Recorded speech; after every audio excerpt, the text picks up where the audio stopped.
क्या आपने कभी सोचा एक ऐसी नगरी के बारे में जो समुद्र के अंदर डूबी हुई है, एक ऐसी जगह जो प्राचीन भारतीय सभ्यता का एक बड़ा हिस्सा थी और आज भी उसके राज हमारे सामने अनुसाधित हैं। आपका स्वागत है फैक्ट क्रॉनिकल्स में। आज हम आपको ले चलते हैं उस अद्भुत यात्रा पर जिसे हम कहते हैं भगवान श्री कृष्ण की प्राचीन नगरी द्वारका। द्वारका जिसे भगवान श्री कृष्ण के साम्राज्य का केंद्र माना जाता था, एक समय पर वो बिजनेस और कल्चर का एक बहुत इंपॉर्टेंट सेंटर भी था।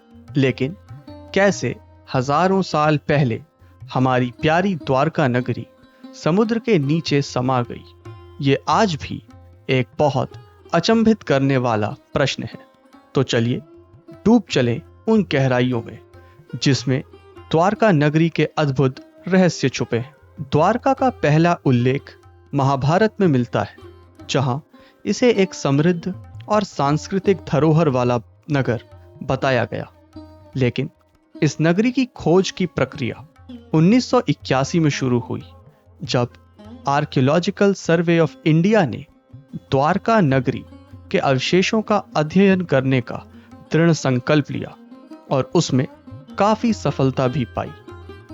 80 के दशक में रिसर्चर्स ने पाया कि जहां आज आधुनिक युग की द्वारका नगरी स्थित है, वहां एक समुद्र के तट के नीचे गहराइयों में कई ऐसे अवशेष पाए गए जिनका वर्णन महाभारत में है।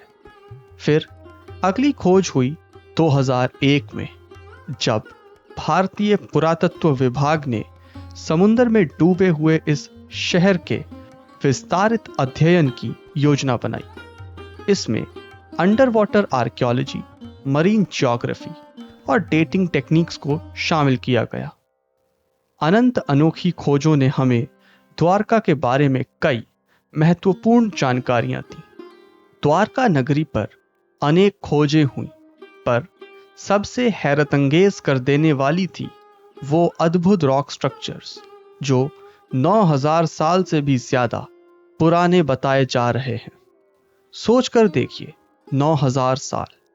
आर्कियोलॉजिस्ट्स की माने तो ये मोहनजोदारो और हड़प्पा से भी पुरानी नगरी मालूम पड़ती है।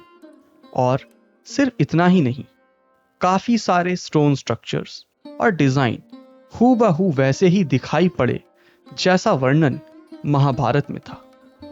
पर अब एक सवाल जो आपके मन में बार बार आ रहा होगा, वो है कि आखिर द्वारका नगरी समुद्र के तट के नीचे कैसे पहुंची? तो उसका जवाब है क्लाइमेट चेंज और समुद्री स्तर का ऊपर आना। कई रिसर्चर्स के अनुसार लगभग आज से 3500 साल पहले द्वारका के आसपास के समुद्र का स्तर सैकड़ों मीटर्स तक ऊपर चला गया था और ऐसे ही जलमग्न हो गई हमारी प्यारी द्वारका नगरी। पर अक्सर ही याद आता है हमें गंधारी का वो श्राप, जिसके कारण द्वारका नगरी का अंत तय हो गया था। हमारा वीडियो देखने के लिए धन्यवाद। ऐसी और हैरतअंगेज कहानियां सुनने के लिए हमसे जुड़े रहिए। फैक्ट क्रॉनिकल्स देखने के लिए धन्यवाद।